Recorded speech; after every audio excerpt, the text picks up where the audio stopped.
Bonsoir à tous, vous êtes en direct sur RTI 1 et bienvenue si vous nous rejoignez. Alors, depuis le 31 décembre 2019, le monde entier fait face à une épidémie sans précédent. Il s'agit du Covid-19, 93 pays touchés, environ 102 000 cas confirmés. On enregistre à ce jour près de 300 500 décès selon les chiffres donnés par l'OMS, l'Organisation mondiale de la santé, qui aujourd'hui a pour objectif d'interrompre la transmission interhumaine, donc de stopper la propagation de la maladie. En Côte d'Ivoire, aucun cas de Covid-19 n'a été identifié et les mesures sont prises pour que la situation demeure ainsi. Alors ce soir, sur le plateau de RTI 1, mesdames et messieurs, nous en parlons. Il est question donc sur ce plateau d'élucider, d'expliquer la synergie d'action de lutte contre le Covid-19, le coronavirus. Alors pour ce faire, nous avons réuni autour de ce plateau des experts en la matière. Alors Dr Eugène Akaolé, ministre de la Santé et de l'Hygiène publique. Professeur Joseph Bénier-Bivreau, directeur de l'Institut national d'hygiène publique et coordonnateur du Centre des opérations d'urgence. Professeur Mireille Dosso, directrice générale de l'Institut Pasteur de Côte d'Ivoire. Et enfin, professeur Serge Éolier, chef de service des maladies infectieuses et tropicales du CHU de Treichville. Bonsoir. Alors, bonsoir, monsieur le ministre. Bonsoir. Bonsoir, madame. Et bonne fête à vous. Merci. Et également bonne fête à toutes celles qui nous suivent sur RTI 1. Alors, messieurs les professeurs, bonsoir à vous. Bonsoir, alors, madame. Bienvenue à tous dans cette émission spéciale. Mais avant les discussions, je vous propose de suivre cet élément. Environ 102 000 cas confirmés et près de 3 500 morts à travers le monde. Voici un point de la situation du coronavirus. Selon les données de l'OMS, l'Organisation mondiale de la santé, à la date du 7 mars 2020, 93 pays sont touchés alors que les États renforcent leur plan de réponse. Alors c'est un sujet proposé par Salima Toudia. Regardez. 101 927 cas confirmés, dont 3 737 nouveaux cas dans les dernières 24 heures. C'est le bilan des coronavirus présents dans 93 pays et responsable de 3 426 décès. Le continent africain n'est pas épargné avec 9 pays touchés. L'Algérie compte 17 cas, le Sénégal 4 cas, l'Égypte note 3 et le Cameroun 2 cas, ainsi que le Maroc. Ajoutez à cela, la Tunisie, l'Afrique du Sud, le Nigeria et le Togo enregistrent chacun un cas. Aucun décès n'est enregistré pour l'heure dans ces 32 cas d'infection par Covid-19, des cas importés pour la plupart dont la source d'infection se trouve en dehors du lieu de déclaration. Seulement le Cameroun et l'Algérie ont eu une transmission locale.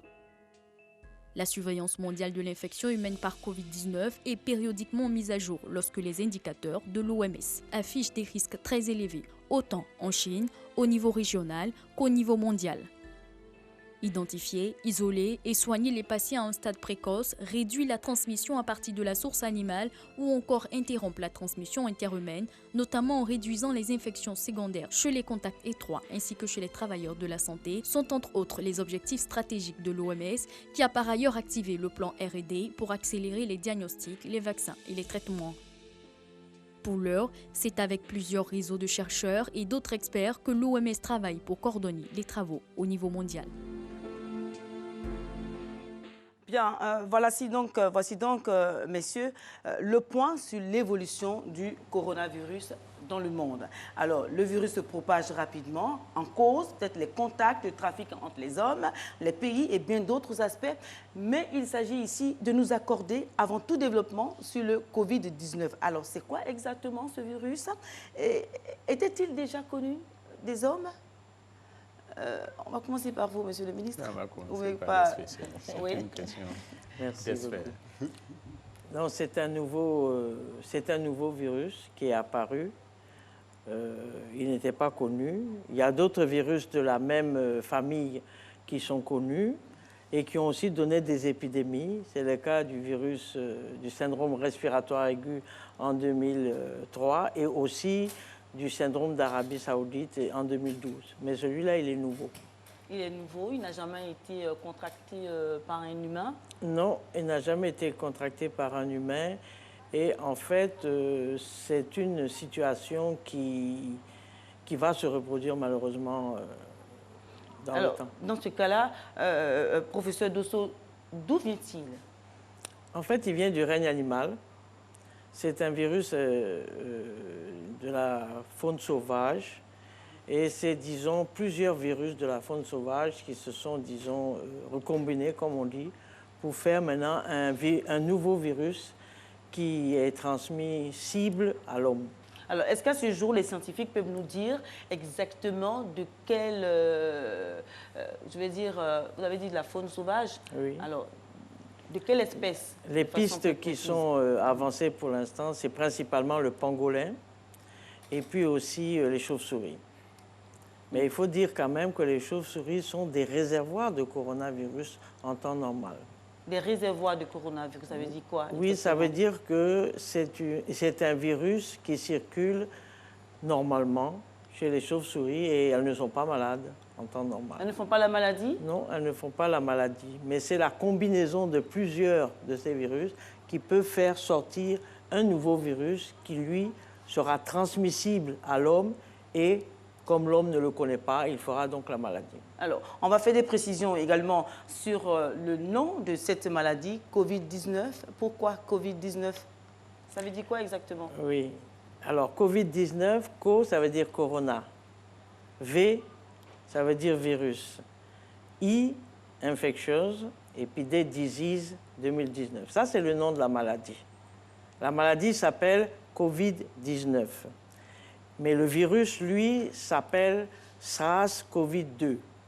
Et on voit qu'il est apparenté avec le premier virus du SARS qui a été, disons, qui a provoqué une épidémie en 2003. Alors, donc, d'où vient l'appellation coronavirus? Coronavirus, c'est un grand groupe. C'est un grand groupe. Voilà, c'est le nom d'un grand groupe. C'est dû à sa forme, en forme de couronne. C'est pour ça que ça s'appelle coronavirus. Alors, le professeur, vos participations sont les bienvenues. Alors, dans ce sens-là, qu'est-ce qui fait la particularité du virus, du Covid-19? Qu'est-ce qui fait sa particularité? Mais sa particularité est que la population humaine n'a jamais été en contact avec ce virus. Et donc, ça provoque des troubles dans la population humaine. C'est ça sa particularité. C'est que ça n'a jamais été contracté par un humain. Oui, c'est Alors, ça. comment peut-on l'identifier ou faire la différence entre le Covid-19 et d'autres mots courants? Comment? Oui, allez-y. Il faut dire que c'est une maladie qui ressemble à s'y méprendre à la grippe, hein, on dirait, en termes de symptomatologie. Oui. C'est pratiquement les mêmes signes que la grippe, c'est la fièvre. C'est un sujet qui va présenter des céphalées, qui va présenter des maux de gorge, qui peut présenter aussi une détresse respiratoire. Mais le laboratoire, c'est le laboratoire seul qui peut faire le diagnostic de façon formelle. Non, autrement dit, les populations ne peuvent pas, chez elles, je ne sais pas, dire que j'ai le coronavirus ou bien j'ai contracté ce virus-là qui s'apparente peut-être au coronavirus. Il faut forcément aller à l'hôpital ou bien dans un centre dédié, c'est ce que vous voulez dire? Oui, ce n'est qu'à l'hôpital qu'on peut en faire le diagnostic. En étant à la maison, on ne peut pas faire le diagnostic et donc on ne peut pas faire une automédication. On ne doit même pas faire une automédication. Donc, en pareille circonstance, quand on a ce signe, c'est mieux d'alerter et puis l'équipe se rendra sur place pour faire le diagnostic éventuellement et plus tard au niveau du laboratoire. Pour d'abord examiner la personne et suspecter la maladie éventuellement et puis faire le diagnostic. Mais donc, dans ce cas-là, en ce qui concerne les symptômes, vous dites qu'il s'agit de la fièvre, de la toux, peut-être de l'essoufflement et tout cela.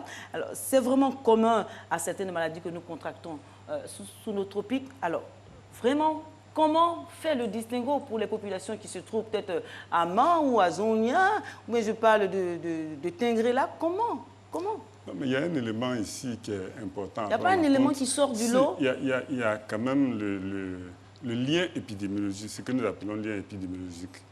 Quand la personne, c'est un sujet qui a présenté ces signes et qui vient d'une zone qui est affectée, c'est un élément qui peut nous orienter. Et on en tient compte justement dans la définition des cas. Alors, finalement, l'on constate que depuis l'apparition du virus, il n'y a pas de foyer en Afrique et dans les États, dans les pays tropicaux. Alors, qu'est-ce qui, à votre avis, pourrait expliquer cette localisation du virus? Qu'est-ce qui pourrait expliquer?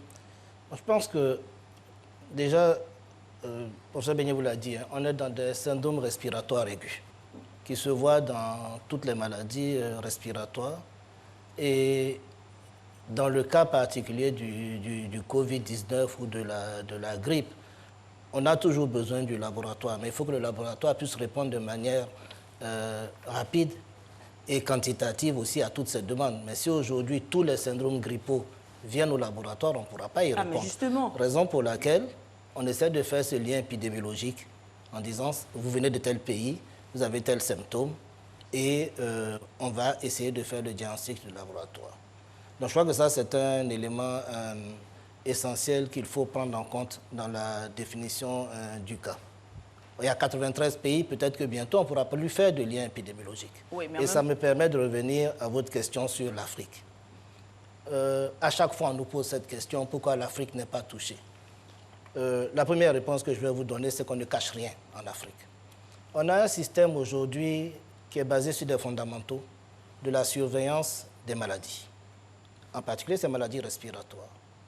Si en Côte d'Ivoire, on avait vu une augmentation brutale des cas de grippe, on se serait dit qu'il y a un phénomène qui intervient. Pourquoi il y a autant de cas de syndrome grippaux? Là, on pourrait dire qu'il y a une introduction de cette nouvelle maladie. Si on avait une augmentation d'une nouvelle maladie qui se révèle par des infections pulmonaires sévères, qu'on aurait vu dans les services de maladies infectieuses, en pneumologie ou en réanimation, on vous aurait dit qu'il y a une inquiétude qu'on doit avoir. Professeur Beignet est présent, Mme Dosso est présente. Chaque fois qu'on a une alerte, on va investiguer. Pas dans le cas du Covid, de ces nouvelles maladies. Alors, rassurer la population, pour le moment, il n'y a pas de cas en Côte d'Ivoire. Concernant l'Afrique, tous les pays africains confondus, en actualisant les dernières données, on n'est pas à 100 cas. Et la majorité des cas sont des cas importés. Nous n'avons pas encore un seul cas autochtone. Les cas autochtones que vous avez en Algérie, sur les 19 cas, ce sont des cas familiaux, regroupés. Donc, on ne va pas dire que l'Afrique va y échapper, mais pour le moment, il n'y a pas de cas. On ne va pas créer des cas. Oui, on ne va pas créer des cas, mais en même temps, on veut expliquer pourquoi l'Afrique n'a pas de cas. Ce n'est pas parce qu'on veut que l'Afrique ait des cas. Non, loin de là. Mais les Ivoiriens, les Africains se posent des questions. Est-ce que c'est la chaleur qui serait favorable à l'Afrique? Je vais vous donner des éléments de réponse assez rapidement et le professeur Beignet va compléter. Lorsqu'on parle de grippe saisonnière, le mot grippe, Mme Dosso va me corriger, le mot influenza, ça venait d'un mot italien, influence frodo, influencé par le froid. Donc on pense que c'est le froid qui entraînait la grippe saisonnière. Mais si vous allez aujourd'hui, il y a deux hémisphères, un hémisphère nord et un hémisphère sud. L'hémisphère sud, qui est l'Australie aujourd'hui, il y a des cas. Et ils sont en période d'été. On a à peu près 80 cas en Australie. Non, il y a la chaleur. Il y a la chaleur. Donc on ne peut pas dire que c'est la chaleur. Mais nous sommes aujourd'hui à l'épreuve. Il y a des cas qui sont apparus en Afrique. 4 cas au Sénégal, 1 cas au Togo, 2 cas au Cameroun. On verra si ça augmente. Mais ça va être une maladie qui va évoluer sur le long terme. On ne va pas dire que ça va disparaître en 6 mois, en 2 mois. Mais on n'est pas aujourd'hui au niveau de la Côte d'Ivoire pour discuter de chaleur ou de fraîcheur. On est dans une situation de contrôle d'une maladie qui va arriver. La grippe arrive en Côte d'Ivoire, il y a des cas de grippe. Mais en même temps, ce qui se passe, c'est que les Ivoiriens, les Africains se posent toutes sortes de questions. Et dans la manipulation des informations, il peut avoir des informations qui ne sont pas vraiment très justes. Donc, ils veulent savoir si, peut-être c'est parce qu'ils sont en Afrique, c'est parce qu'il fait très chaud sous nos tropiques, que peut-être que la maladie, le virus n'arrive pas à évoluer, n'est pas à son aise ici. Donc, ils veulent tout simplement savoir. Est-ce que les scientifiques peuvent nous dire avec certitude aujourd'hui que c'est parce qu'il fait chaud en Afrique qu'on n'a pas vraiment, la maladie ne se propage pas? Les scientifiques vous disent non, ce n'est pas une réponse à prendre. Non, ce n'est pas une réponse à prendre. On vient d'avoir nos premiers cas importés. Oui. On va suivre au plan épidémiologique, voir si ça augmente. Mais ce n'est pas une question de chaleur ou de fraîcheur. De fraîcheur, d'accord. Quand on dit cas importés et cas autochtones, quelle est la différence? Professeur Beignet, le spécialiste de l'épidémiologie, il va vous répondre. Éclairez-nous. Le cas importé, c'est le cas qui n'est pas ici, qui ne vient pas d'ici. Donc un cas qui vient de l'extérieur est un cas importé. Le cas autochtone, c'est le cas qui est ici, qui a ressurgi ici. Donc, vous voyez, là, par exemple, si on prend l'exemple du Togo, je crois que c'est un cas autochtone. C'est la personne qui réside là, qui a fait la maladie, qui a sûrement été contaminée. Mais le cas importé, c'est celui qui vient de l'extérieur. Voilà la différence. D'accord. Alors, permettez-moi de toujours faire l'écho des idées conçues qui se profilent dans la population, alors qui circulent un peu sur ce virus-là, notamment le fait que l'Afrique serait immunisée de façon naturelle à cause de certains facteurs. Est-ce que c'est vrai? Est-ce que les Africains sont de façon naturelle immunisés contre le coronavirus?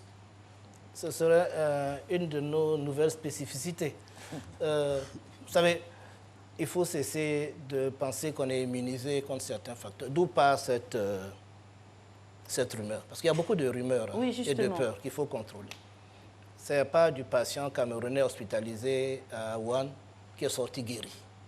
On a dit que c'est parce qu'un Africain qu'il est sorti guéri. Mais je rappelle que dans 98% des cas, on guérit. Il y a 50 000 patients qui sont sortis guéris aujourd'hui et un Africain. Donc les 49 999 qui ne sont pas africains, ils sont immunisés aussi. Donc il faut qu'on ait des... Je comprends ce que vous êtes en train de dire, mais il faut que les réponses soient justes. On n'a pas une meilleure immunité parce que pour le moment, on n'est même pas encore confronté à ce virus-là. On ne peut pas poser des réponses sans avoir eu des documentations scientifiques. Voilà, donc il n'y a pas une meilleure immunité, mais il faut retenir que c'est une maladie banale au départ. C'est 80% de formes simples, comme une grippe, comme le professeur Bigné l'a dit. À peu près 15% de formes qui seront un peu plus sévères qu'on doit hospitaliser et 5% qui ont besoin de réanimation. Mais c'est une maladie banale au départ. Je comprends que vous fassiez l'écho des populations, de leur inquiétude, mais je pense que nous avons ici tout de même des experts, des scientifiques.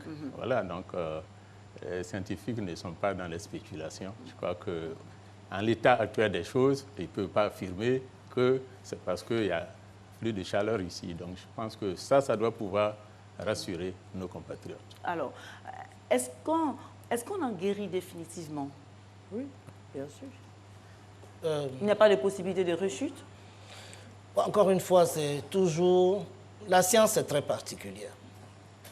La science fait de l'émotion sur quelques cas.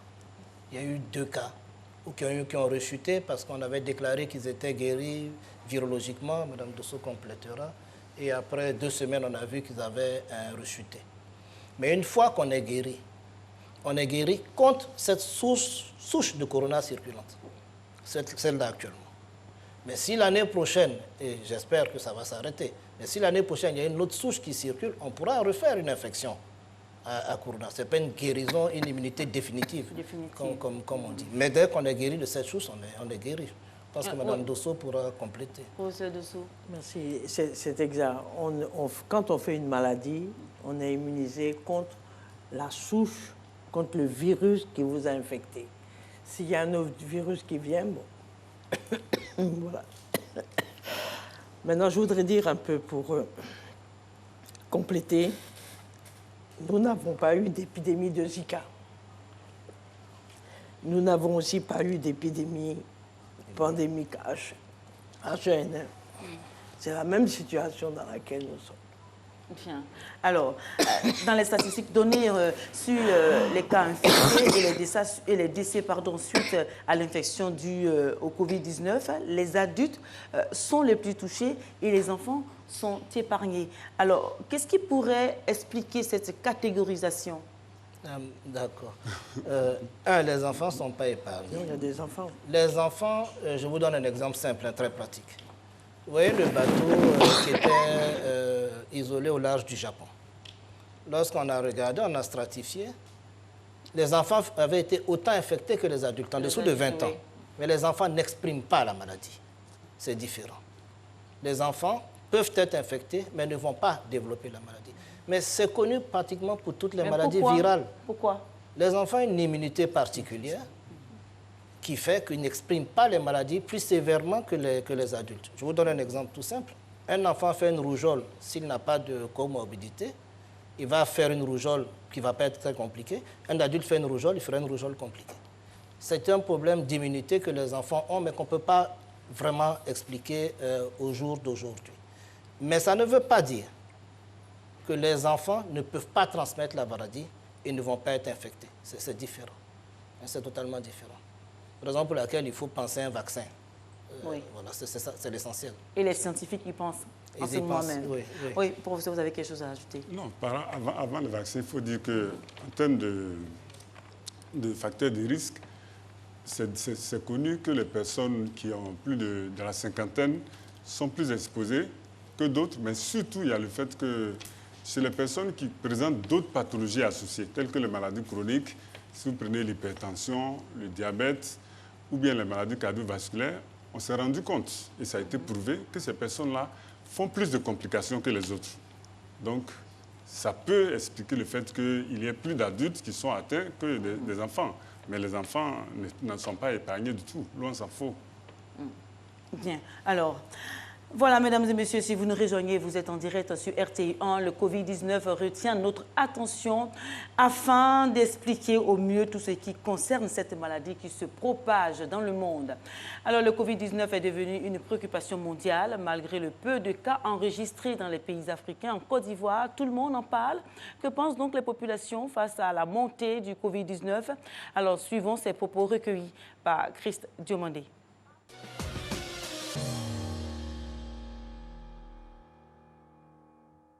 Nous, on est plutôt contents d'avoir quitté la France par rapport au coronavirus. On est très contents d'être chez vous, on n'a pas peur du tout. Honnêtement, l'aéroport, dispositif très correct. Au niveau des visas, on a été surveillés, prise de température. Non, une belle organisation, je pense, au niveau de la Côte d'Ivoire par rapport à ce problème tragique, malheureusement. Franchement, je suis très inquiète parce qu'il y a eu des maladies par le passé et attendre encore que le coronavirus est en train de faire ravage partout, moi, ça m'inquiète beaucoup. C'est vrai qu'il y a des attitudes à tenir, mais on ne sait pas aussi comment est-ce que ça se manifeste exactement. Donc du coup, moi si ils ont pris des précautions, moi franchement ça va nous arranger nous tous. Ayant confiance à la médecine ivoirienne, je ne crains pas.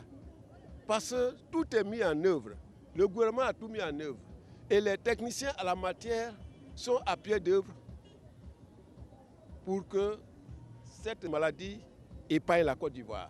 J'évite trop de flipper par rapport à ça parce que je me dis que la majorité des gens ne sont pas infectés, donc je vois pas pourquoi on aurait... Au niveau de l'aéroport, on nous a pris la température, donc on est rentré, si on a la bonne température, on a un formulaire à remplir et voilà. Et il est très très bien de ce point de vue-là. Ouais. Tout le monde a perdu une maladie et puis c'est une maladie qu'on n'a pas encore trouvé de remède, donc c'est normal que ça me fait peur. On a peur. En Côte d'Ivoire, ici, nous, on prie Dieu qu'il ne faut pas savoir rentrer ici. Je sais que nos autorités, ils ont pris des mesures bien conséquentes, bien solides pour que cette maladie-là n'arrive pas ici. Donc, je suis confiant et je crois en Dieu. Donc, je pense qu'avec les précautions qui ont été prises par notre gouvernement, et les Ivoiriens sont conscients. Il y avait l'Ebola, on a pris des mesures, Dieu merci, on a évité cette maladie. Je pense que ça sera le cas par rapport à la maladie coronavirus. Bien voilà, retour en plateau, le Covid-19 en question. Les craintes sont réelles et souvent vives. Quant à la propagation de la maladie dans les pays africains, vous avez pu le voir, messieurs, madame, dans cet élément. Alors, face à ces craintes, est-ce que la Côte d'Ivoire est prête pour apporter une réponse idoine à la pandémie? Oui, alors, professeur. Il faut dire que la Côte d'Ivoire a pris toutes les dispositions. Vous avez dû écouter le monsieur qui disait que le gouvernement a fait le nécessaire pour qu'on évite la maladie. Donc, l'État de Côte d'Ivoire a pris les dispositions. La preuve, au niveau de... À 4 à 5 niveaux, nous avons tous les éléments. D'abord, du point de vue général, dès les premiers instants de cette épidémie, on n'a pas attendu que l'Organisation mondiale de la santé déclare l'épidémie comme urgence de santé publique de portée internationale. L'État de Côte d'Ivoire, à travers monsieur le ministre de la Santé lui-même qui est là, a pris les dispositions en activant le centre des opérations d'urgence de santé publique. Automatiquement, des réunions du comité de crise ont été instituées. Et monsieur le ministre lui-même guide et préside ces réunions de crise. Et au niveau du renforcement du système de santé, tous les directeurs départementaux et les directeurs régionaux de la santé ont reçu des directives. Et une rencontre même a eu lieu en présence sous l'égide de M. le ministre qui leur a donné leur feuille de route pour qu'ils mettent en pratique les dispositions qui sont prises au niveau local. Et toujours dans le cadre du renforcement du système de santé, au niveau du laboratoire, qui est un élément important, un maillon important de cette chaîne, le laboratoire a été renforcé. Le personnel a commencé à être formé. Vous savez, avec Ebola, nous avons cette expérience d'Ebola qui a permis au personnel d'acquérir des capacités. Et il faut dire qu'en termes de prévention, c'est pratiquement les mêmes éléments de prévention. Donc le personnel qui a déjà ces capacités-là, nous avons juste à le remettre à niveau par rapport à cette nouvelle épidémie. Et je pense que les choses devraient pouvoir aller très rapidement. Ensuite, au niveau de l'information, de la connaissance de la maladie à la population, vous l'avez constaté, et cette émission rentre dans ce cadre. Comment expliquer à la population le mode de transmission, les facteurs de risque, le traitement éventuel et puis les mesures de prévention? C'est ce qui a permis à la population de connaître davantage. Et pour preuve, madame, vous allez constater qu'avant véritablement qu'on ne passe à cette vitesse-là au niveau international, le centre des opérations, le centre téléopérateur, le 143, qui enregistre les appels, on était à 243. Mais aujourd'hui, nous en sommes à près de 800 personnes qui ont appelé depuis le début. Donc vous voyez l'intérêt, l'engouement qu'il y a autour. Et je continue après donc le renforcement du système. Il y a également le renforcement du contrôle à l'aéroport. Vous avez dû le constater au niveau de l'aéroport. Ça a été renforcé. Quelqu'un qui arrive aujourd'hui, qui vient par avion, dès qu'il arrive, automatiquement, il est dépisté avec le thermomètre ou bien avec la caméra thermique. Ensuite, il passe à la deuxième phase. On lui dit d'utiliser le gel. Il utilise le gel, il doit le faire systématiquement. Et après, nous avons des fiches que nous avons données au niveau des compagnies aériennes ou bien même au niveau des passagers qui arrivent. Et je crois que c'est le lieu pour moi de présenter nos excuses pour quelques désagréments que les passagers ont dû avoir lors de ce passage-là. Mais il faut savoir que ça s'impose et on doit pouvoir s'accommoder. Oui, mais justement, il y a eu des passagers qui ont échappé au contrôle de l'aéroport. Vous avez, par rapport à l'actualité, est-ce que vous arrivez à tracer tous les passagers qui rentrent en Côte d'Ivoire? Mais selon l'actualité, des passagers auraient échappé à ce contrôle-là. Qu'est-ce qui s'est réellement passé? Qu'est-ce qui s'est passé? Expliquez aux Ivoiriens. Qu'est-ce qui s'est passé, monsieur le ministre? Vous voulez dire quelque chose, oui? Non, ce qu'il faut dire ici, c'est que les passagers remplissent il y a des fiches sanitaires qui sont remplies. Mais nous bénéficions dans ce combat que nous menons d'une très bonne collaboration des pays qui présentent ce risque, notamment la Chine. Vous connaissez l'esprit de discipline des Asiatiques. Quand ils viennent, c'est très souvent eux-mêmes. Ils nous signalent lorsque il y a des cas de leurs compatriotes. L'ambassadeur de Chine, quand il a des compatriotes qui présentent ces symptômes, il nous le signale. Donc, dans tous les cas, nous les retrouvons où ils sont et l'équipe d'intervention rapide leur rend visite. Vraiment, il n'y a rien à inquiéter. Je vais même vous dire qu'il y a eu un cas comme ça à San Pedro. Il y a un Asiatique qui est arrivé par le port de San Pedro et ça nous a été signalé. Vraiment, moi, je loue l'esprit de discipline des Chinois et cela mérite que ça serve de modèle, même pour nous, pour nous-mêmes.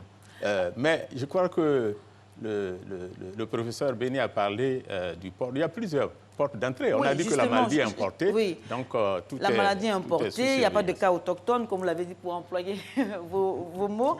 Alors, on l'a vu à l'aéroport, il y a tout un dispositif de contrôle sanitaire pour prendre les températures, et même il y a les gels et tout cela, il y a les informations qu'il faut renseigner. Alors, Mais il y a, au niveau de deux ports, on a deux ports, le port d'Abidjan et celui de San Pedro, sans oublier les frontières terrestres.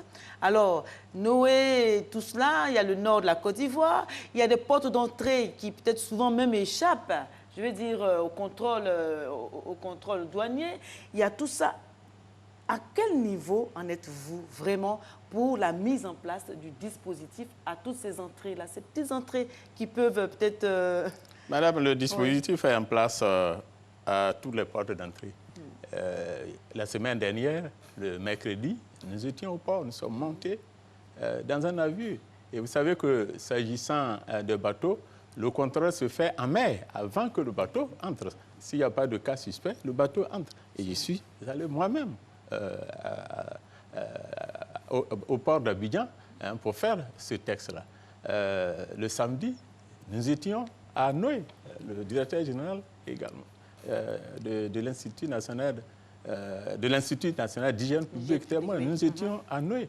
Donc nous passons par tous les ports d'entrée. Et je peux vous dire que nous avons au total aujourd'hui 13 portes d'entrée, dont 2 par voie maritime, l'aéroport et 10 entrées terrestres qui sont parfaitement identifiées au nord du côté de Ouangoro, l'allée Rabat, à l'ouest avec le Burkina, également avec le Mali, c'est Pogo, avec la Guinée, vous avez Ouaninou, vous avez Minignan également. Je peux vous citer. Oui, d'accord. Donc nous le maîtrisons et nos équipes sont en place. Oui, les équipes sont en place là-bas. Le dispositif sécuritaire de contrôle de protection est là. Alors, on va prendre un cas vraiment très simple. Est-ce que la Côte d'Ivoire est préparée si un cas est signalé en dehors d'Abidjan, peut-être à Bouaké, à Korogo, à Mans, qui n'est pas peut-être entré par les portes d'entrée? Est-ce que le malade peut être pris en charge dans ces villes? Si ce n'est pas à Abidjan, si c'est à Korogo, à Bouaké, à Mans, à Daloa, est-ce que le malade peut être pris en charge dans ces villes? D'abord, je dirais que ça suppose qu'un prélèvement a été fait, parce qu'on ne l'affirme pas comme ça. Oui, oui. Voilà, oui, donc votre malade, est-ce que votre malade, on lui a fait un prélèvement? Est-ce que l'Institut Pasteur Côte d'Ivoire a fait les analyses et a attesté qu'il s'agit d'un cas positif? Donc, il faut d'abord régler ça avant de dire qu'il est malade, si on n'a pas ce cas. Vous voyez? Donc, ça doit venir aujourd'hui. C'est l'Institut Pasteur Côte d'Ivoire qui est habilité, qui est le laboratoire de référence pour nous dire que c'est un cas à coronavirus ou pas. D'accord. Alors, plusieurs informations à l'effet de prévenir les voyageurs sont véhiculées. Alors, quelles sont à ce jour les mesures préventives d'hygiène préconisées, tout simplement? Alors, les mesures, je l'ai dit tout à l'heure, c'est pratiquement les mêmes mesures comme Ebola, c'est-à-dire les mesures d'hygiène, essentiellement les mesures d'hygiène. Si vous êtes en face de quelqu'un qui a des difficultés respiratoires, qui présente la fièvre et qui vient d'une zone affectée, je crois qu'il faut s'en prévenir. Et puis, surtout, ayons l'habitude, continuons à avoir l'habitude de laver les mains. On l'a dit, on ne cessera jamais de le dire. Il faut se laver les mains, même peut-être 10, 15, 20 fois par jour. Ça permet d'éliminer, en tout cas, le germe, le virus. Ensuite, il faut également avoir l'hygiène de la toux. Donc, quand on tousse, c'est mieux de tousser dans un mouchoir en papier. Un mouchoir en papier que vous jetez dans une poubelle qui est fermée, que vous refermez. Et si vous n'avez pas de mouchoir, il faut tousser dans le creux du coude. Vous toussez comme ça. Ça permet de circonscrire l'endroit pour le virus. Mais en plus de ça, il faut avoir l'habitude aussi d'aérer les pièces. Il faut aérer les pièces parce qu'on a dit, c'est pas avoir aéré. Donc, il faut aérer les pièces pour que l'air puisse circuler. Et il faut également éviter le contact inutile avec les animaux qui sont morts de causes inconnues. Parce que Mme Dessau l'a dit tout à l'heure, la transmission, initialement, vient d'un animal. Donc, il faut l'éviter également. Et puis, il faut, en cas de nécessité, porter le masque. Le masque qui permet de prévenir, de réduire un tant soit peu la transmission. Alors, justement, à propos du masque, est-ce qu'on en a suffisamment en Côte d'Ivoire pour couvrir le besoin?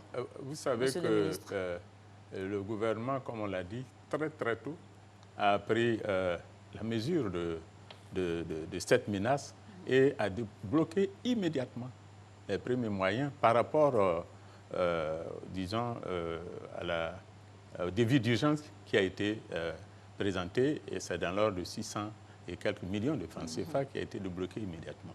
Donc aujourd'hui, nous avons suffisamment de masques, hein, au moins nous avons plus de 500 000 masques disponibles, comme nous avons également des gants, plus de 1 million de gants. C'est disponible. Et comme, heureusement, le coronavirus n'est pas entré ici, donc nous sommes en position donc, de pouvoir faire face. Alors, est-ce que les solutions hydroallergéniques sont-elles vraiment efficaces contre le virus? Oui, les solutions hydroalcooliques sont des solutions qui sont efficaces. Ça a été testé, hein? Ça a été testé aussi bien au niveau du Laboratoire national de la santé publique que de l'Institut Pasteur. C'est une solution qui a fait son effet. Mais il faut dire surtout que quand on peut se laver les mains et puis ajouter la solution, c'est possible, mais c'est le lavage des mains en premier. Et puis à défaut, s'il n'y a pas de possibilité, on utilise la solution hydroalcoolique. D'accord. Alors, pour le personnel de santé, c'est vraiment très important. C'est vrai qu'on parle pour la population et tout cela. Alors, qu'en est-il pour le personnel de santé? Moi, je voudrais juste parler. Dans le personnel de santé, il y a le personnel de laboratoire. Oui. Tout à fait. Donc, le personnel de laboratoire, je souhaiterais quand même dire que ce n'est pas à l'occasion de cette épidémie de coronavirus que le laboratoire national de référence sur les virus respiratoires a été mis en place.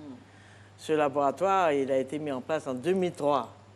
Donc, c'est un laboratoire qui fonctionne avec des techniques modernes et qui nécessite effectivement des compétences, des ressources humaines entraînées qui savent aussi se protéger. Parce qu'on peut se contaminer dans la population, on peut se contaminer au contact d'un malade, mais aussi les professionnels de laboratoire peuvent se contaminer avec les prélèvements des malades. Oui, donc, il y a aussi des mesures de biosécurité. Donc, en ce qui concerne le laboratoire de référence, le personnel est parfaitement entraîné et nous disposons d'équipements spécifiques, n'est-ce pas, comme les combinaisons, etc., pour pouvoir manipuler les prélèvements des malades en toute sécurité. Et nous avons un réseau de laboratoires régionaux en Côte d'Ivoire qui sont aussi capables de servir de relais, vous avez posé la question tout à l'heure, pour faire venir les échantillons dans des conditions de sécurité. OK, donc les professionnels de laboratoire de Côte d'Ivoire sont formés. Ils ont été notamment formés lors de l'épidémie d'Ebola, qui était beaucoup plus, je dirais, gravissime. Et donc, on a un maillon, n'est-ce pas, en ce qui concerne les professionnels de laboratoire pour prélever, pour transporter les échantillons et pour manipuler les échantillons. Ça, c'est ce que je voudrais dire pour les professionnels de laboratoire. Alors, il s'agit vraiment d'expliquer au mieux aux populations pour qu'elles comprennent. Il y a toujours... Je me fais vraiment l'écho sur ce plateau de la voix des préoccupations des Ivoiriens, permettez-le-moi. Alors, l'alcool serait considéré comme un remède contre le Covid-19. On en voit sur toutes les plateformes, sur les réseaux sociaux. Alors, en Côte d'Ivoire, l'on cite, mesdames et messieurs, écoutez bien, le koutoukou, cette boisson locale frelatée qui contient un pourcentage d'alcool très élevé. Alors, quel commentaire faites-vous, expert, là-dessus? Merci de développer notre expertise jusqu'au niveau même de l'alcool. En fait, je vais commencer déjà par vous dire qu'en toute chose, l'abus d'alcool est nuisible pour la santé. Nous revenons à des réponses beaucoup plus sérieuses. L'alcool est un excellent produit pour inhiber toutes les matières organiques, y compris les virus, comme l'eau de Javel. Mais on ne va jamais demander à quelqu'un de boire de l'eau de Javel. Vous tuerez le virus, mais vous-même, vous allez vous tuer. Vous comprenez? À l'époque, au moment de l'infection à VIH, on nous avait aussi sorti cette boutade. Le koutoukou, et chaque pays a son alcool. Il disait que ça tuait. Mais il ne faut même pas qu'on s'amuse à plaisanter. L'alcool, et on est de l'alcool dans le koutoukou à près de 70 degrés, ça va créer des dommages à l'organisme. Et le professeur Beignet va peut-être pouvoir vous relater ce qu'on a vécu il n'y a pas longtemps dans une commune d'Abidjan, pas loin de Bencherville. Et il ne faut pas que les populations s'amusent à dire, à penser un tant soit peu, que l'alcool peut bloquer une infection virale, quelle qu'elle soit, et dans le cas d'espèce, le Covid-19. Ça ne servira à rien, sauf à leur faire du mal. Je pense que Beignet a cet exemple, où on a eu plus de morts qu'autre chose. Oui, il faut dire que en la matière, il y a tellement de rumeurs qui circulent. Et je pense qu'on doit faire très attention. On doit éviter de diffuser ces rumeurs-là qui sont de nature à créer la panique au sein de la population.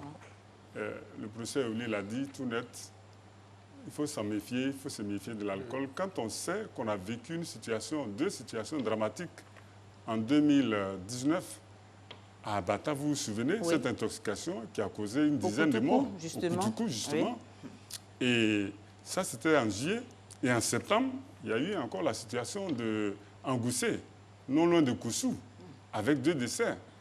Donc voilà des situations qui sont dramatiques et qu'il faut éviter vraiment de confondre avec la réalité. Oui, effectivement. Oui, monsieur le ministre. Je pense qu'aujourd'hui, la Côte d'Ivoire a formé les ressources humaines qu'il faut dans tous les domaines, et particulièrement dans ce domaine scientifique, médical. Je pense que votre émission nous donne l'occasion de dire aux Ivoiriens qu'en pareille circonstance, surtout quand ça concerne l'état de santé des populations, nous leur demandons d'aller vers les bonnes informations plutôt que de se contenter de ces rumeurs-là. Alors, merci bien, monsieur le ministre. Alors, le Covid-19 se transmet aussi au contact d'une personne infectée ou de tout objet ayant été en contact avec une personne infectée à l'image du virus Ebola. Alors, on constate que seulement quelques grands rendez-vous ont été reportés. Alors, est-ce qu'il ne faut pas interdire les rassemblements, le temps de laisser passer la vague? Est-ce qu'il ne faut pas? Bien, mais... Entre mesures de prévention. Non, le gouvernement apprécie. Hein. Vous savez, il y a un grand rendez-vous, comme l'avait dit, qui a été reporté. Oui. Celui de lundi et mardi prochain. Le gouvernement a fait reporter. Par contre, Massa a eu lieu parce que la disposition a été prise. D'abord, il faut savoir que quand le gouvernement avait donné son accord, la maladie était encore très loin de notre pays. Hein. C'est pratiquement la veille que nous avons eu écho du cas du Sénégal et puis maintenant du Togo également. Donc, il n'y avait pas, c'était pas rapproché de nous, mais je dois dire que le dispositif qui est en place est efficace. Le dispositif qui est en place a permis de retracer tous les invités de Massa, et nous savons dans les hôtels où il habite, nous les avons tous. Les Canadiens sont les plus nombreux, après vous avez les Belges, nous les avons tous, et ils sont suivis par l'équipe d'intervention rapide. Nous allons jusqu'à prendre leur température quand ils sont là. Donc les grands rassemblements peuvent se poursuivre. Donc pas forcément, je dis ça pas forcément, ça s'apprécie. Voilà. Alors est-ce qu'on peut interdire, est-ce que le gouvernement pourrait interdire, par exemple, le chemin de croix? Voilà. Les questions, ce sont les questions que les Ivoiriens se posent. Madame, si vous avez le ministre sur votre plateau, dites-lui, est-ce qu'ils vont interdire le chemin de croix? Alors, je vous pose la question, monsieur le ministre. C'est vrai que je représente le gouvernement, mais comme nous ne sommes pas en conseil ici, je ne sais pas donner une réponse du gouvernement. Non, je pense que pour l'heure, le plus important, c'est de savoir que le gouvernement a pris conscience qu'il faut que le dispositif qu'il a demandé de mettre en place fonctionne et il veille à cela. Et je crois que votre mission s'inscrit dans cette volonté du gouvernement. Tout à fait. D'accord. Alors, un autre point. Alors, vous le savez, des pays ont interdit certains vols. Alors, y a-t-il des dispositions à prendre pour les voyageurs qui veulent entrer en Côte d'Ivoire?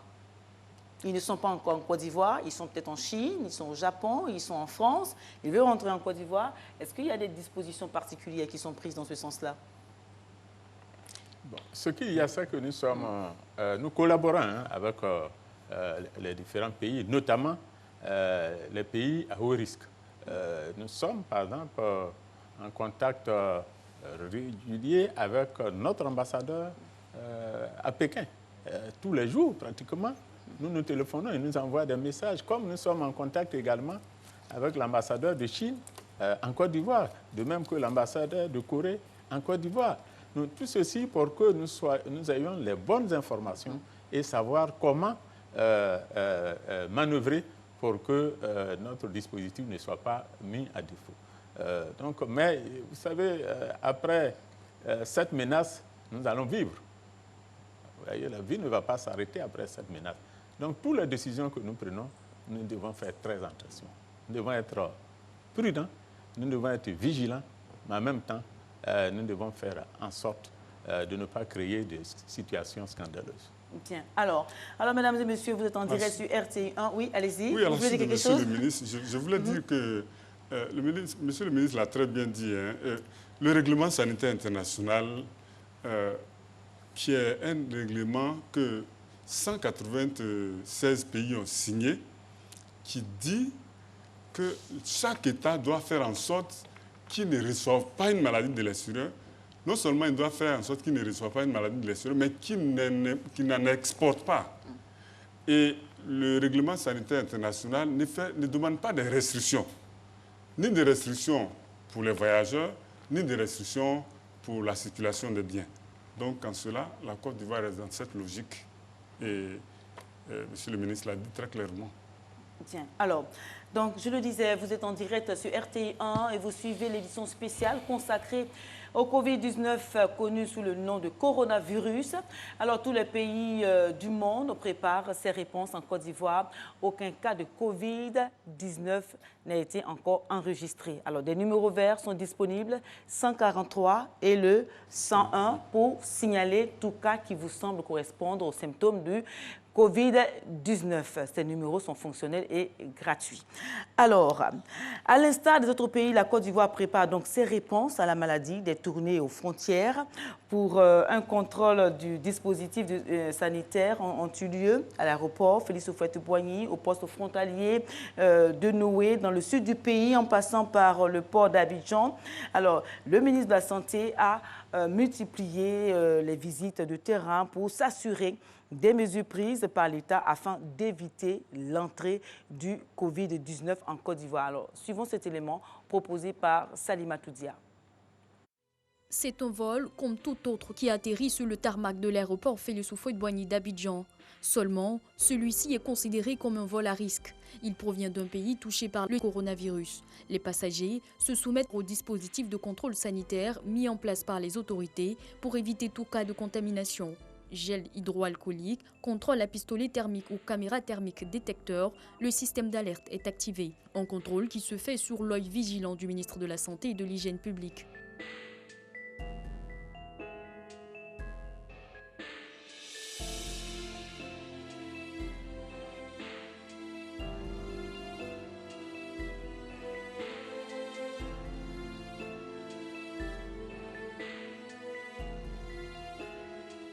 Sur ce navire porte-conteneurs en provenance de Singapour à aéroport autonome d'Abidjan, le ministre de la Santé et de l'Hygiène publique vient échanger avec les membres de l'équipage qui ont été soumis à un contrôle sanitaire en mer. Au poste de Noé, à la frontière ivoiro-ghanéenne, ce vendredi, le ministre Akaawele est venu constater les dispositions prises au niveau des voies terrestres pour empêcher l'entrée du Covid-19 en territoire ivoirien. Les établissements sanitaires et les salles d'isolement mises en place en cas de suspicion du Covid-19 ont été visités par le ministre qui veut s'assurer que les moyens sont disponibles pour la prise en charge des malades. Une dizaine de portes d'entrée a été identifiée et une tournée est prévue pour vérifier les dispositifs de contrôle des passagers, notamment à l'ouest et au nord. Le ministre a sensibilisé les populations au strict respect des mesures de prévention.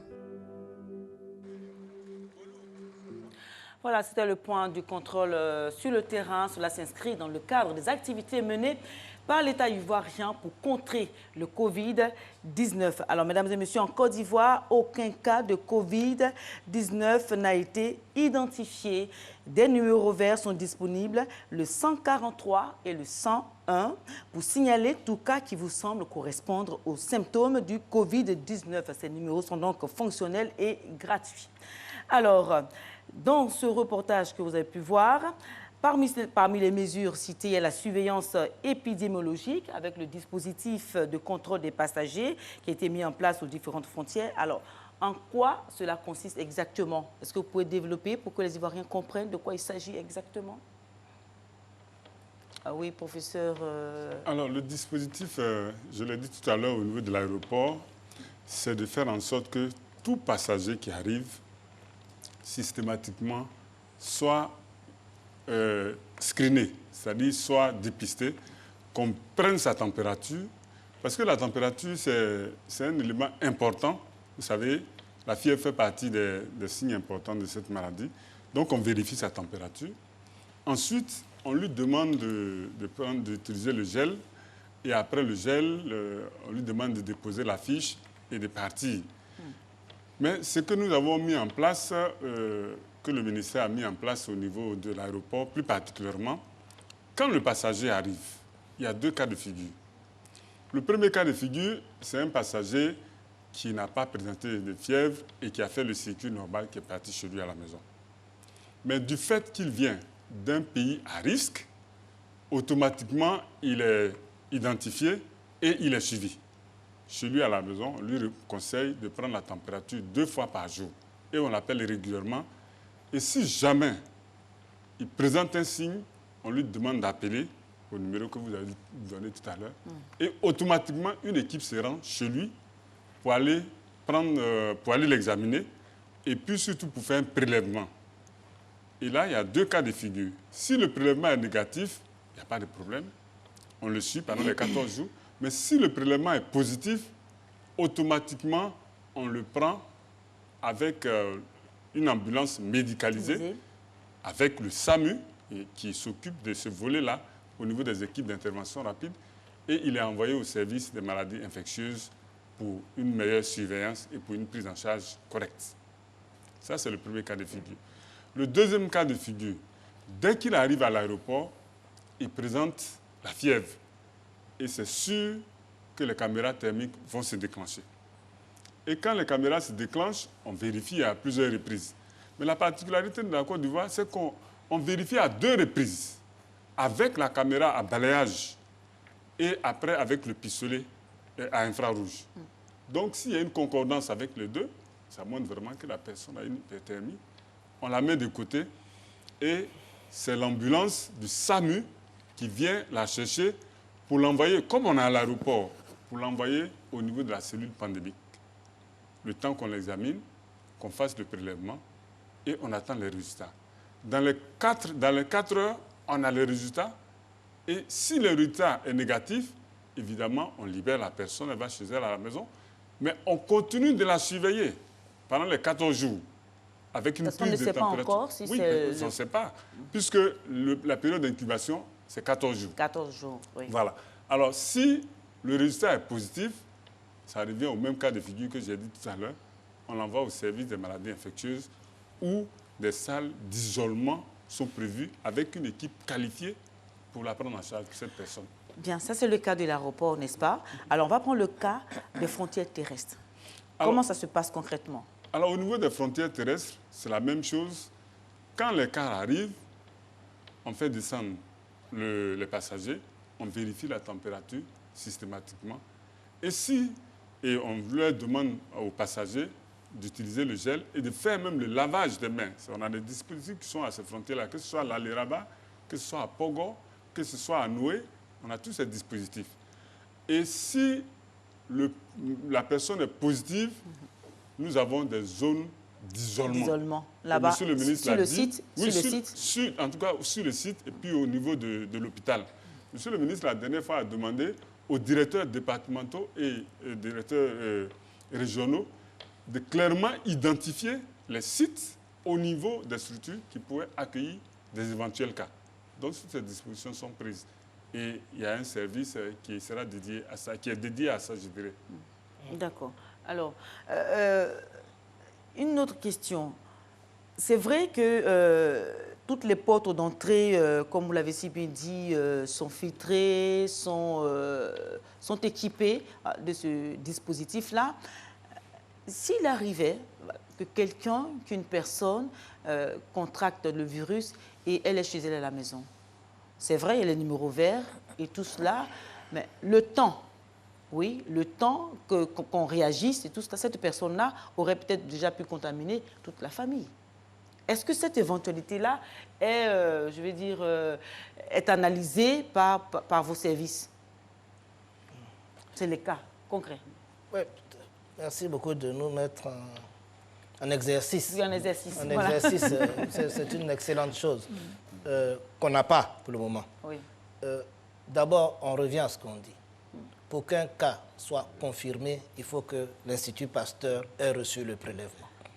Il ne peut pas être confirmé en autoconfirmation. En autoconfirmation. Ce cas n'existera oui. pas.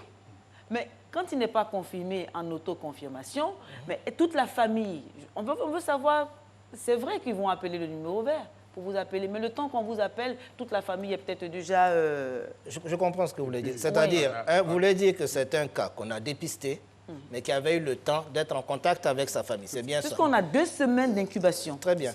Mais ce cas-là, qu'on aura amené aux maladies infectieuses, et on verra en fonction de la situation qui va évoluer, si on a plusieurs cas, pour le moment, on est dans une situation où on n'a pas d'introduction de virus, on n'est pas dans une situation de contrôle de la propagation, on est dans une situation de non-introduction de virus dans le pays. S'il y a un cas, par exemple, la famille, les cas contacts, c'est ce que vous appelez les cas contacts, seront surveillés. Oui, seront surveillés. Seront surveillés. Et avec des prélèvements ou au moins de symptômes, on va les prélever et on va les amener dans le service dédié à la prise en charge, qu'on soit à Abidjan. Professeur Beignet vous l'a bien dit, le ministre a insisté, dans tout le territoire national, il y a des endroits pour prendre en charge. On ne déplace pas le virus. Le virus, il est où il est pris en charge. C'est la mobilité des personnes qui fait qu'il y a la propagation de la maladie. Oui, monsieur le ministre. Je crois qu'il y a des moments où, quoi qu'on dise, il faut faire appel à l'esprit de discipline du citoyen. Par exemple, dans le CAC qui avait été porté à la connaissance de la population ivoirienne dès le début, le 25 janvier, il faut reconnaître que l'intéressé a collaboré. Depuis le Cotonou, elle s'était signalée elle-même et elle avait demandé à sa famille de lui réserver une chambre à l'hôtel parce qu'elle ne voulait pas aller en famille, puisqu'elle était dans un cas suspect. Donc c'est comme ça que maintenant le ministère est intervenu, les services justement de santé sont intervenus. Donc moi je pense que face à une telle situation, il faut également que nous annoncions des mesures d'éducation de la population, des mesures de discipline pour qu'il y ait une bonne collaboration, pour que le système marche. Quel que soit le dispositif en place, s'il n'y a pas d'esprit de discipline, je crains qu'effectivement tout passe par des mailles qu'on ne pourra pas contrôler. Évidemment. Alors, professeur, je pense qu'il convient quand même de rappeler que le laboratoire travaille 24 heures sur 24. Pas plus tard qu'aujourd'hui, qui était dimanche, ils ont travaillé. Samedi aussi, hier, ils ont travaillé. Donc le laboratoire travaille 24 heures sur 24. Dès qu'on a l'alerte avec le service, l'Institut national d'hygiène publique, on a une alerte SMS qui nous alerte qu'il y a un malade suspect et qu'on va recevoir les échantillons. Il faut aussi dire que les analyses sont faites gratuitement. On ne fait payer personne. C'est-à-dire qu'à partir du moment où c'est déclenché par l'Institut national d'hygiène publique, par le système, les analyses sont faites gratuitement. Mais les analyses aussi sont faites gratuitement, même si ce sont des patients qui sont hospitalisés dans des cliniques privées, n'est-ce pas? Et il faut aussi dire que ces analyses-là, ça a un coût. Ce sont des analyses qui mettent à la disposition de la population des techniques qui sont faites aussi en Chine, en France, etc. Le protocole technique qui est réalisé en Côte d'Ivoire, c'est le même protocole technique qui est réalisé à Paris, qui est réalisé en Chine, aux États-Unis, etc. Donc, on met aussi cette technologie-là à disposition des populations. Et cette technologie, elle est mise gratuitement. Le dernier point, c'est qu'on ne se contente pas de rechercher seulement le coronavirus. On recherche aussi les virus de la grippe. Donc, pour ce qui s'est passé dernièrement, il y avait 4 personnes qui sont venues par le vol SN-Bruxelles, qui ont été mis dans la cellule pandémie à l'aéroport. Et bien, sur ces 4 personnes, il y avait une personne qui avait la grippe. Donc, on ne se contente pas de faire seulement le coronavirus, on recherche aussi la grippe et d'autres virus respiratoires. Et ça, c'est fait gratuitement et ça a un coût. C'est pour cela que le gouvernement, effectivement, comme a dit M. le ministre, a débloqué une somme importante. Mais si nous avons une quantité importante de cas, nous aurons certainement quelques difficultés. Oui, monsieur le ministre. Oui, non, je voulais dire que c'est peut-être le lieu de rappeler que tout se fait avec l'intervention d'une équipe pluridisciplinaire, je crois que le professeur Mireille Dessau fait bien le dire, selon l'approche Une seule santé.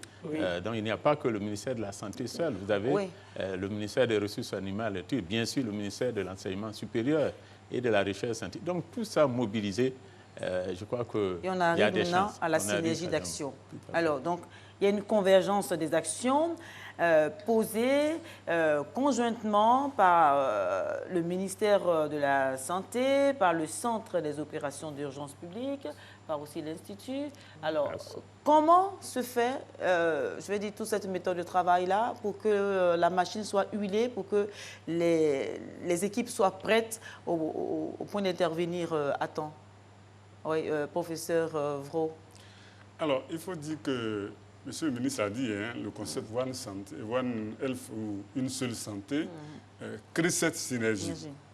Et avec les différents ministères, sous la haute autorité de monsieur le Premier ministre, cette synergie s'est faite au niveau des différents ministères. Et à l'occasion de l'épidémie à coronavirus, nous avons, depuis le 25, qu'on a eu le premier cas suspect, nous avons des réunions tous les mardis. Et au cours de ces réunions, tous ces ministères sont représentés, avec même les partenaires. Donc chacun a son rôle à jouer et nous faisons le point de la situation et nous rectifions certaines stratégies. Et auparavant, le matin, monsieur le ministre même aurait donné des instructions pour l'orientation de la stratégie. Et donc, à l'issue de ça, nous prévoyons, commission par commission, comment chaque commission doit travailler pour faciliter cette synergie d'action. Aussi bien du point de vue logistique, du point de vue de la communication, du point de vue de la coordination, du point de vue du laboratoire. Toute cette synergie s'est faite parce que nous travaillons ensemble depuis une bonne période et cela s'est fait vraiment parce que nous nous connaissons. Au niveau des différents ministères, il y a des points focaux qui ont été clairement identifiés. Disons qu'il y a ce qu'on appelle un peu une task force qui bénéficie d'une coordination. Et dans cette task force, vous avez bien sûr l'Institut Pasteur, vous avez le service des maladies infectieuses de Tréville, vous avez l'INHP, vous avez également, il y a un grand absent, c'est le responsable des SAMU également qui est là. Donc c'est toute une équipe donc, qui travaille. Bien. Alors, mesdames et messieurs, vous êtes en direct sur RTI 1 et vous suivez l'édition spéciale consacrée au Covid-19, connue sous le nom de coronavirus. Alors, tous les pays préparent leur réponse. En Côte d'Ivoire également, aucun cas de Covid-19 n'a été identifié. Le pays se prépare à toute éventualité. Les numéros verts sont disponibles. Ce sont le 143 et le 101. Le 143 et le 101, pour signaler tout cas qui vous semble correspondre aux symptômes du Covid-19. Ces numéros sont donc fonctionnels et gratuits. Alors, messieurs, madame, c'est vrai, il est vrai que les cas ne sont pas nombreux en Afrique, mais la psychose qui s'installe amène les populations à s'interroger. Alors, pourquoi, les Ivoiriens se posent des questions, pourquoi tout simplement ne pas empêcher les Togolais, les Sénégalais ou les Chinois d'entrer sur le sol ivoirien. Pourquoi? Oui, professeur. Vous avez oublié les Ivoiriens aussi. Bon, enfin, oui. Puisque vous dites pourquoi ne pas empêcher les Togolais, les Chinois, vous avez oublié les Ivoiriens aussi.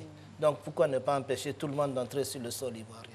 Ce n'est pas comme ça qu'on empêche l'introduction d'une maladie. C'est vrai qu'on a tous en tête Ebola. Ebola, c'était 3 pays frontaliers avec un taux de transmission, je ne dirais pas plus élevé que celui du corona, mais une mortalité qui est pratiquement 15 fois supérieure à celle que l'on a avec le Covid-19. Mais dans le monde dans lequel on est, dans le monde d'échange, on ne peut pas empêcher certaines personnes d'entrer, comme on pourrait aussi nous empêcher, nous, de partir à l'extérieur.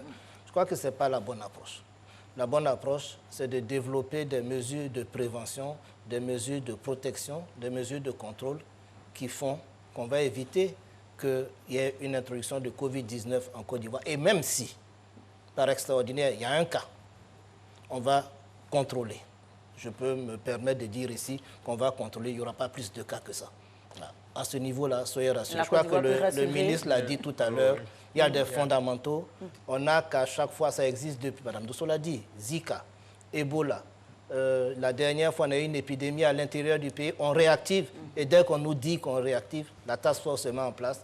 Et la task force n'est pas représentée que par les 3 personnes qui sont autour de cette table, les 4 personnes. Nous avons aussi des collaborateurs avec qui on travaille, qui sont sur le terrain. Et n'ayez pas de crainte.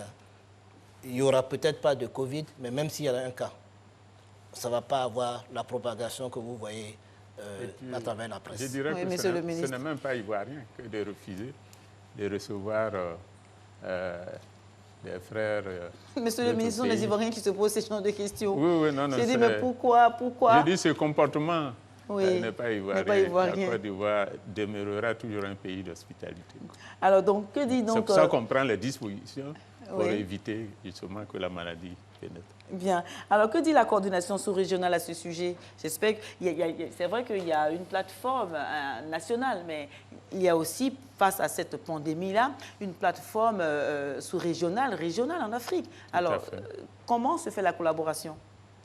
Il y a une très bonne... parlant de plateforme régionale, peut-être vous faites allusion à l'organisation ouest-africaine de santé qui existe, qui a d'ailleurs très tôt organisé une rencontre à Bamako avec l'ensemble des ministres de CEDEAO. Mais qui a décidé de ne pas fermer les frontières. Tout à fait. Oui. Mais il y a également l'OMS, la Côte d'Ivoire est partie prenante de l'Organisation mondiale de la santé, qui est représentée ici, son représentant résident, avec nous à toutes les réunions que nous tenons tous les mardis. Tout ça, et c'est un peu la structure qui conseille quand même le gouvernement en matière de santé, voyez-vous.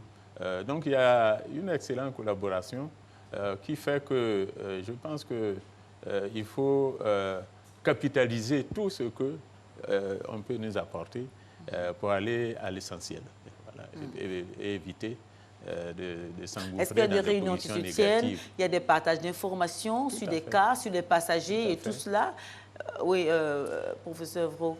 Oui, comme je le disais à l'occasion de cette réunion de coordination de mardi, nous avons ce qu'on appelle la situation, l'état de la situation, donc la situation de l'épidémie ailleurs, et puis ce que nous faisons. Nous partageons ça ensemble, ça fait l'objet d'un journal que M. le ministre lui-même valide et qui est diffusé aux partenaires.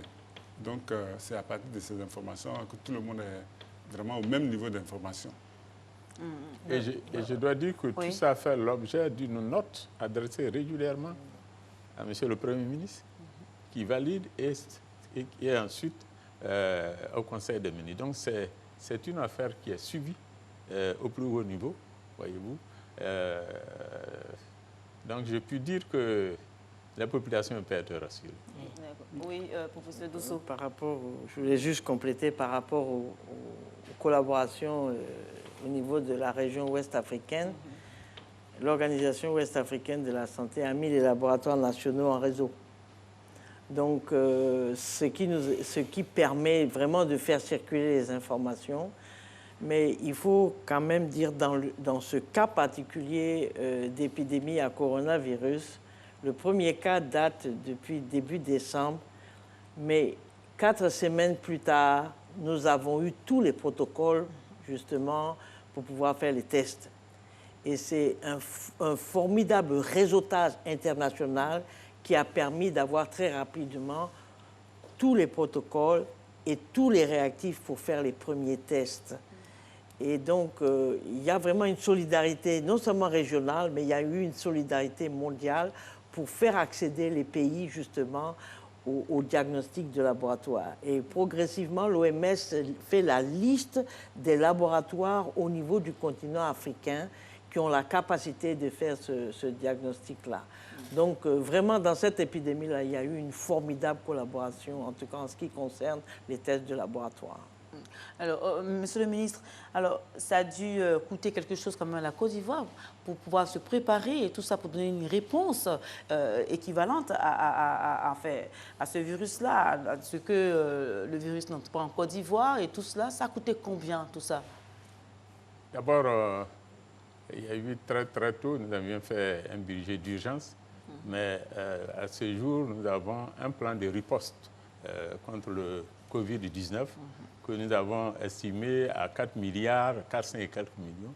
Mais pour vous dire que les autorités suivent de près ce dossier, son Excellence le Président de la République a estimé que ce budget doit être revu à la hausse. Donc nous sommes en train de le réajuster parce que ça a des impacts économiques formidables.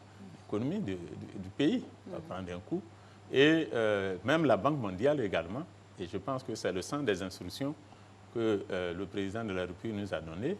Le Fonds monétaire plutôt international et la Banque mondiale nous ont demandé effectivement de préparer un budget justement qui prend en compte l'impact que Covid-19 va avoir sur l'économie de la Côte d'Ivoire. Donc nous sommes en train de le faire. Nous avons reçu les instructions au dernier conseil. Donc c'est ce que nous sommes en train de faire. Mais pour l'heure, le budget de riposte est de l'ordre de 4 milliards 400 millions de francs et 640 millions ont été déjà mis à notre disposition par le gouvernement. Également, il y a la Banque mondiale qui a donc contribué, qui veut contribuer pour 340 millions de francs CFA également. Et l'Agence française de développement également s'est engagée également à contribuer, voyez-vous. Donc, il y a beaucoup de... tout à l'heure, le professeur Mireille Dessau parlait de solidarité au plan international. C'est extraordinaire. Et l'OMS nous a fait déjà don de matériel la semaine dernière lors de la réunion que nous avons eue avec l'ensemble des directeurs régionaux et directeurs départementaux. Le représentant résident a fait don de matériel, notamment pour le personnel de santé. Donc, il y a là un élan de solidarité extraordinaire qui nous permet d'être parfaitement à l'aise pour appliquer notre plan.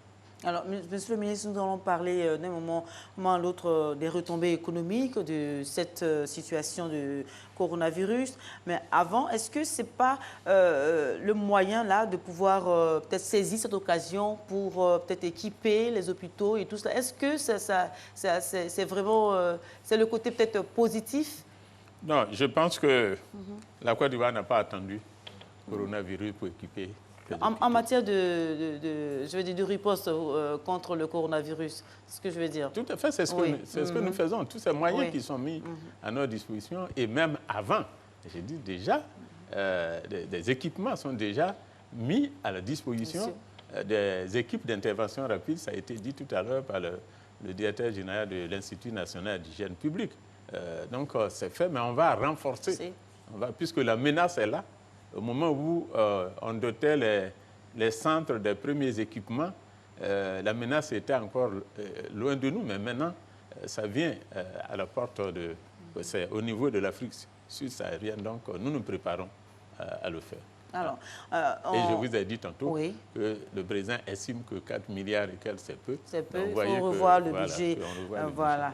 Alors, parlons des retombées économiques. C'est vrai que peut-être que vous n'êtes pas le ministre de l'économie et des finances, mais sûrement vous êtes, je vais dire, en relation avec vos collègues ministres. Alors, comment le marché se comporte-t-il face à cette situation? Mais les retombées économiques, il faut les voir clairement. Vous savez, il devait y avoir quand même cette rencontre importante avec des chefs d'État, CO de lundi et mardi, qui a été annulée. Ça a des retombées, c'est incontestable. Des réservations de chambres ont été faites dans les hôtels, etc. Tout ça est annulé. Donc, c'est ça. Vous savez, l'Asie, et particulièrement la Chine, qui est beaucoup touchée, c'est quand même un de nos partenaires. C'est l'un des partenaires importants des pays africains. C'est pour ça qu'on n'est pas tellement d'accord quand on dit de fermer les frontières. Qu'est-ce qui se va advenir si un pays ferme ses frontières, voyez-vous? Donc, il y a un ralentissement de l'économie mondiale, c'est sûr. C'est des grands pays comme les États-Unis, la France vont essayer de chiffrer. Quand on ferme des écoles entières, ce n'est pas seulement économie, mais même pour l'avenir de nos enfants. Quand les enfants ne vont pas à l'école, on ferme à cause de ça. Donc, c'est pour ça qu'il faut être très prudent dans les mesures que nous prenons. Voilà. Alors, une question qui est, ma foi, très importante, qui touche une partie des Ivoiriens qui se trouvent dans la zone où a commencé, où s'est déclenché le coronavirus.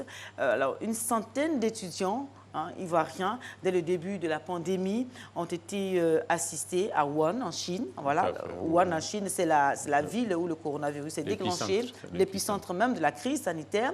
Alors, ils ont réclamé leur rapatriement. Qu'en est-il aujourd'hui, monsieur le ministre?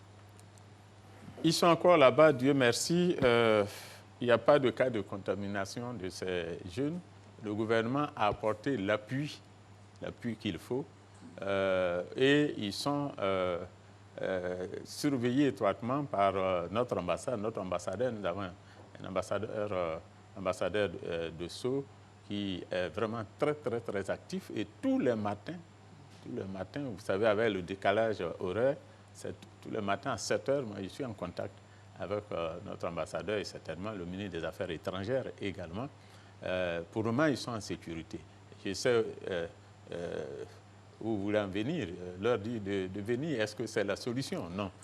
Ils sont en sécurité. En fait, on voulait savoir quelle est la possibilité. Est-ce qu'il y a une possibilité de leur rapatriement? C'est un choix qu'on fait. Aujourd'hui, de toute façon, on a 800, je crois, on a à peu près 820 Ivoiriens en Chine.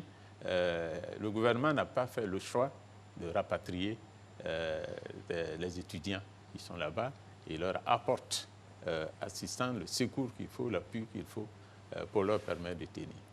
Mais la ville est confinée, Wuhan est confinée. Comment ont-ils accès à la nourriture? Comment ont-ils accès aux vivres? Comment ça se passe concrètement, monsieur le ministre? À ce jour, nous n'avons pas connaissance de décès par manque de vivres. Donc ça veut dire que tout se passe bien. Alors, mesdames et messieurs, si vous nous rejoignez sur RTI1, vous suivez l'édition spéciale consacrée au coronavirus. Alors, tous les pays du monde entier préparent leur réponse face à cette pandémie. En Côte d'Ivoire, aucun cas de Covid-19 n'a été identifié. Des numéros verts sont disponibles. Ce sont le 143 et le 101, le 143 et le 101 pour signaler tout cas qui vous semble correspondre aux symptômes du Covid-19, ces numéros sont fonctionnels et gratuits. Alors, évidemment, vous avez dit, la Chine est notre partenaire, la France également, l'Italie et tout cela. Alors, comment se fait la collaboration avec tous ces pays qui sont vraiment touchés aujourd'hui par le coronavirus? Très bonne collaboration.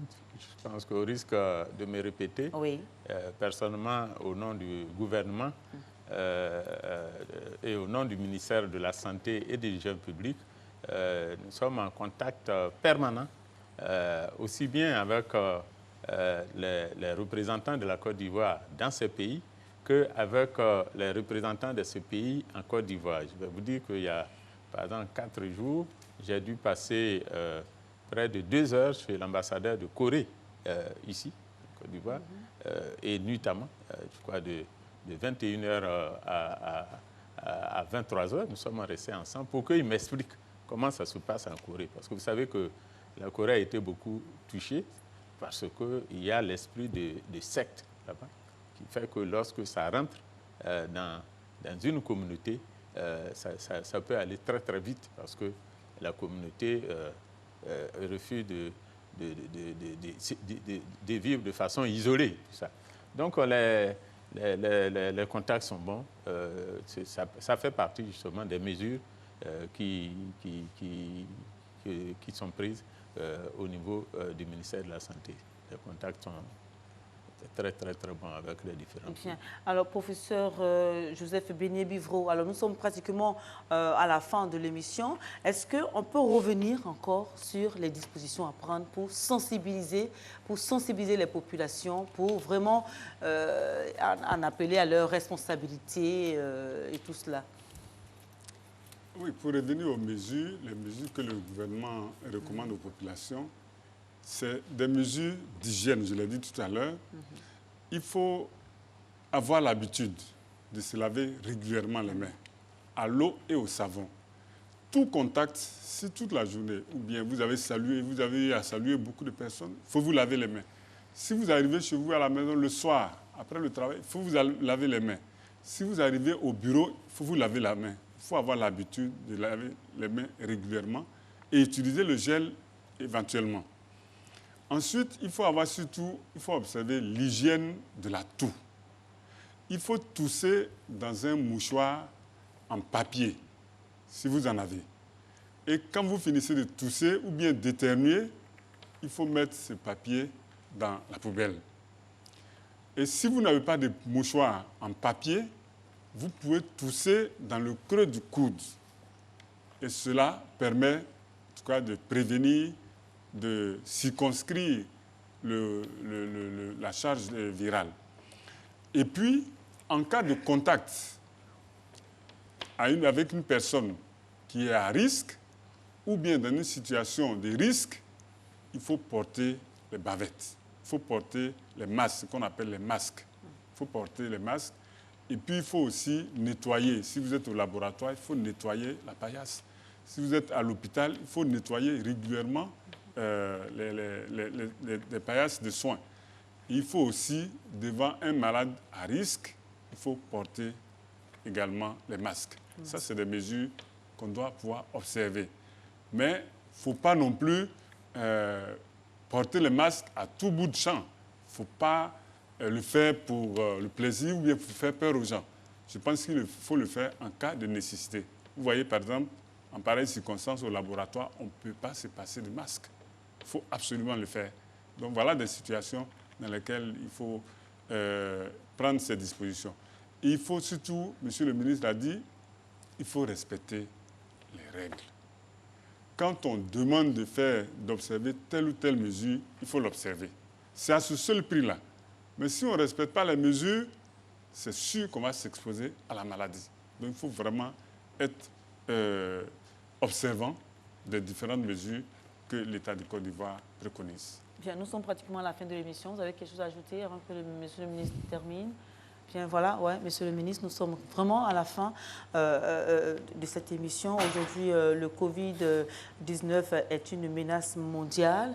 Alors, vous l'avez si bien dit que la lutte contre le Covid-19 en Afrique et même dans le monde est communautaire. Voilà. Est-ce que vous avez quelque chose à dire, un appel à lancer à l'endroit des populations? Bien, merci beaucoup. Je pense que c'est le lieu pour le ministre de la Santé de communiquer un peu sur les gros efforts qui sont faits par les plus hautes autorités de ce pays en ce qui concerne notre système de santé. J'ai pu dire que vraiment aujourd'hui, sous la haute autorité du président de la République et avec son leadership et sous la conduite du Premier ministre Amadou Gon Coulibaly et avec son engagement nous pouvons dire globalement que notre système de santé est en marche, est dans la bonne voie. Cela d'ailleurs ne date pas d'aujourd'hui, parce que c'est depuis son accession au pouvoir, depuis 2011, que la santé a été considérée comme l'une des priorités des priorités. Et ce n'est pas étonnant, on a vu comment on a pu éviter l'entrée d'Ebola en Côte d'Ivoire. C'était quand même une performance, on doit le dire. Et cela d'ailleurs doit permettre aux Ivoiriens de faire confiance à leur système de santé, parce que la ressource humaine de qualité est là. Ce qui manquait fondamentalement, c'était ce qu'on appelle souvent le plateau technique, les infrastructures de base. Eh bien, aujourd'hui, le gouvernement est engagé dans la réhabilitation et dans l'équipement des établissements sanitaires avec le programme hospitalier important de plus de 800 milliards du président de la République, avec le programme social du gouvernement qui fait la part d'elle également à la santé, avec la couverture maladie universelle qui fait qu'aujourd'hui, les couches vulnérables de la population ont accès à la santé. Alors donc, avec tout ça, je pense que cela doit nous permettre de savoir que les dispositions qui sont prises également pour que la menace que constitue Covid-19, que cette menace pourra être écartée. Mais enfin, vous savez, tout dépend de Dieu, voyez-vous. S'il n'y avait pas Dieu dans une affaire comme ça, je dirais que nous sommes à l'abri de tout. Mais remettons-nous à Dieu pour que, comme ça a été le cas pour Ebola, que Covid-19 n'entre pas en Côte d'Ivoire avec les dispositions qui sont prises. Et c'est le souhait de tous les Ivoiriens que Covid-19 n'entre pas en Côte d'Ivoire. Alors, pour terminer, des numéros verts, je rappelle ces numéros. Des numéros verts sont disponibles, le 143 et le 101, pour signaler tout cas qui vous semble correspondre aux symptômes du Covid-19. Ces numéros sont donc fonctionnels et gratuits. Alors, Dr Eugène Akaoulé, ministre de la Santé et de l'Hygiène publique, professeur Joseph Béné-Bivro, Mireille Dosso, Serge Éolier, merci à tous d'être venus sur le plateau de RTI1 pour apporter ces précisions et ces informations sur la question du Covid-19. Mesdames et messieurs, c'est donc la fin de cette édition spéciale Focus sur le Covid-19. Merci de nous avoir suivis et restez avec nous sur RTI1. Nos programmes se poursuivent.